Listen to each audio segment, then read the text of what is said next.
កុំចំណាយពេលដេញតាមចាប់សេះតែមួយក្បាលយកពេលវេលាដែលដេញតាមសេះមកដាំស្មៅវិញល្អជាង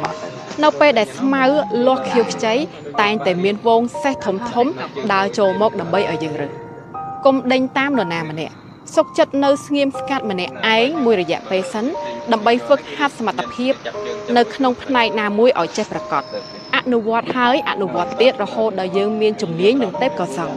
នៅពេលនោះហើយដែលមនុស្សម្នាចូលមកទាំងព្រមខ្លាចទៅជាមិត្តទាំងព្រមដើរជាមួយយើងការរត់ដេញតាមមិនឈ្នះការធ្វើខ្លួនឯងឲ្យមានតម្លៃនោះទេទាញមនុស្សចូលមកក្នុងជីវិតយើងដោយសារតែចំណុចល្អរបស់យើង